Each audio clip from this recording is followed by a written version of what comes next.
राधे राधे। माघ महात्म्य अध्याय 24। श्री कृष्ण की साक्षात कृपा आप पर है, तभी आप नियम से ये माघ महात्म्य सुन पा रहे हैं। करना ये है कि भक्ति को और बढ़ाना है, और भक्ति पुण्य बढ़ाने का सबसे सरल रास्ता है ये माघ का महीना है। ये पवित्र महीना समापन की ओर बढ़ रहा है, इसलिए अभी भी प्रयत्न करके कुछ न कुछ शुभ कर्म अवश्य ही करें। याद रखिए और श्री गणेश जी महाराज की वंदना करते हैं और सुनते हैं माघ महात्म्य अध्याय 24।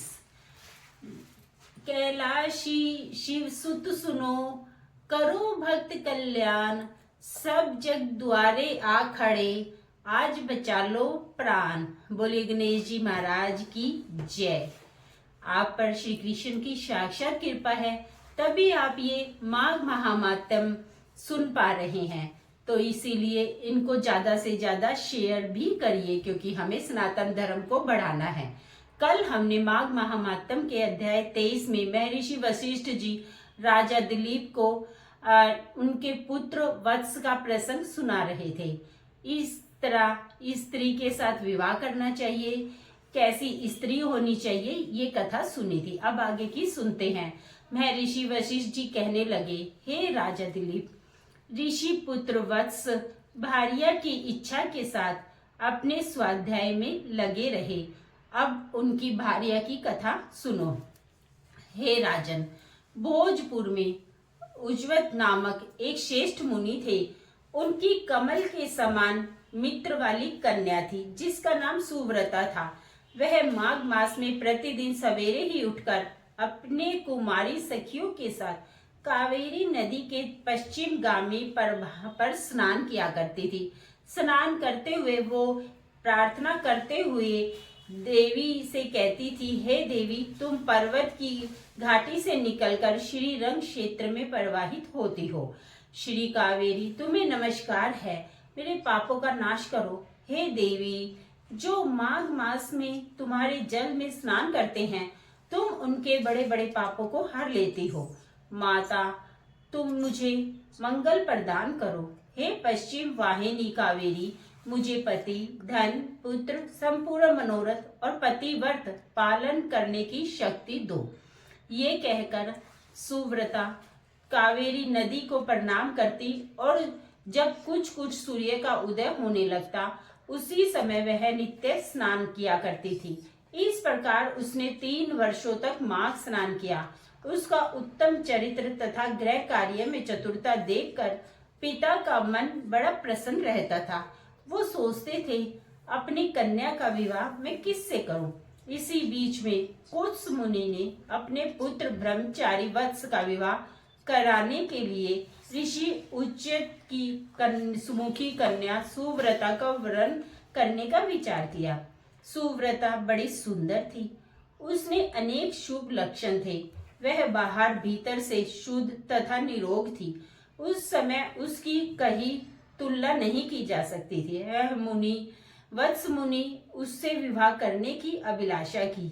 एक दिन सुव्रता अपनी 3 सखियों के साथ माघ स्नान करने के लिए अरुणोदय काल के कावेरी के तट पर, उसी समय भयानक जंगली हाथी पानी से निकला। उसे देखकर सुव्रता आदि कन्याएं भय से व्याकुल होकर भागने लगी। हाथी भी बहुत दूर तक उनके पीछे पीछे भागा। चारों कन्याएं वेग से दौड़ने के कारण हांफने लगी और तिनकों से ढके हुए एक बहुत बड़े जल शून्य कुएं में गिर पड़ी। मतलब जो खाली कुआं होता है वो बहुत गहरा था, उसमें वो चारों कन्याएं गिर गई। कुएं में गिरते ही उनके प्राण निकल गए। जब वे लौट कर नहीं आई, तब उनके माता पिता उनकी खोज करते हुए इधर उधर भटकने लगे। उन्होंने वन वन में घूमकर झाड़ी झाड़ी छान डाली। आने जाने पर उन्हें एक गहरा कुआं दिखाई दिया, जो तिनकों से ढका होने के कारण दूर से दिखता भी नहीं था। उन्होंने देखा वो कमल नोचन कन्याएं कुएं के भीतर निर्जीव होकर पड़ी हैं।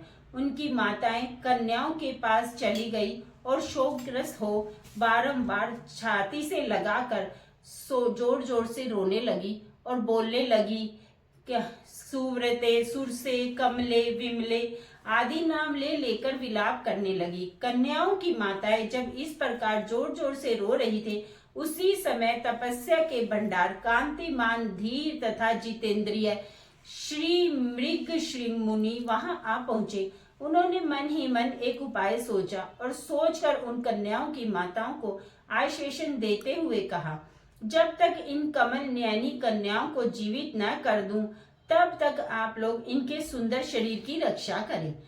ये कहकर मुनि परम पावन कावेरी के तट पर गए और कंठ भर पानी में खड़े हो गए।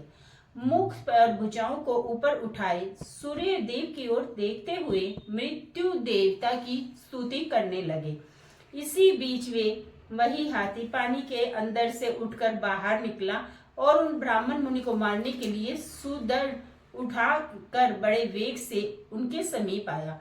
हाथी का क्रोध देखकर भी मुनि मृगशीर्ष विचलित नहीं हुए, वे चुपचाप वही खड़े रहे। पास आने पर एक ही क्षण में उस गजराज का क्रोध चला गया, वह बिल्कुल शांत हो गया। उसने मुनि को सूंड से पकड़कर अपनी पीठ पर बिठा लिया। मुनि उसके भाव को समझ गए। उसके कंधे पर सुखपूर्वक बैठने से उन्हें बड़ा संतोष हुआ। उन्होंने हाथ में जल लेकर बोला, मैंने 8 दिनों के माघ स्नान का पुण्य तुम्हें दिया।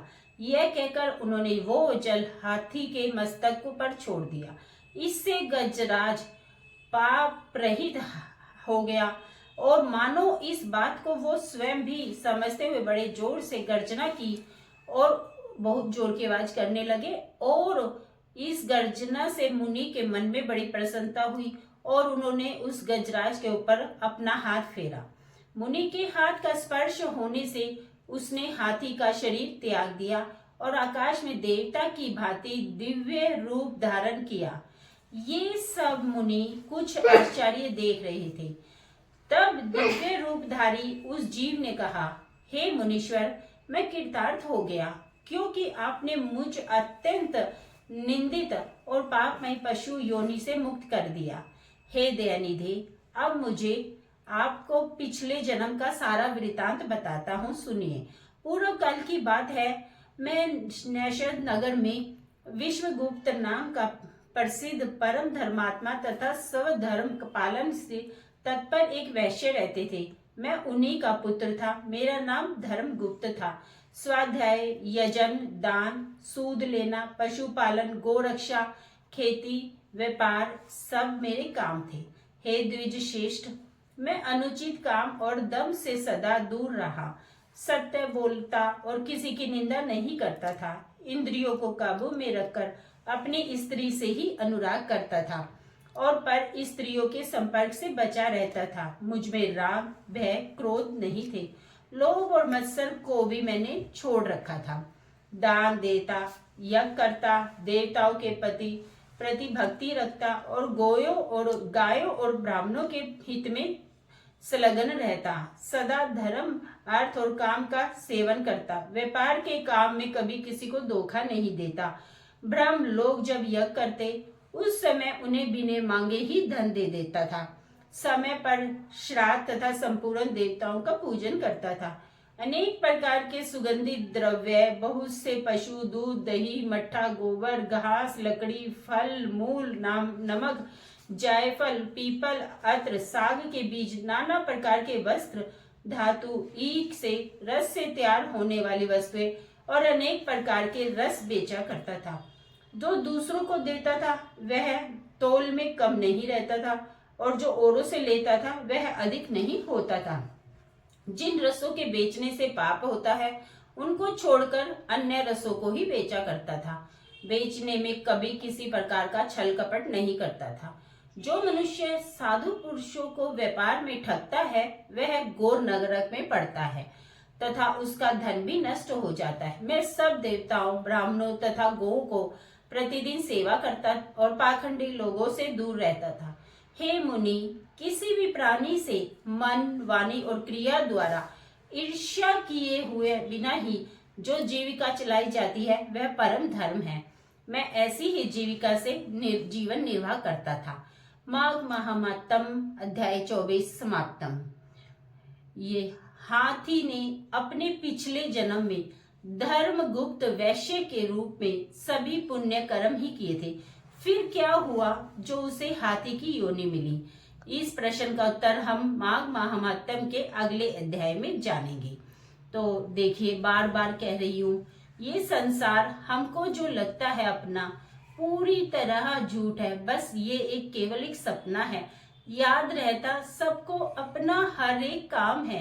प्रभु नाम सत्य है, बाकी सब बेकार है, सब नाथ। याद रखिए, जब पता है श्री कृष्ण ही सहारा है तो क्यों इस जग से आस लगाकर बैठे हैं। धर्म और कर्म ही साथ जाएगा, बाकी सब यहीं रह जाएगा।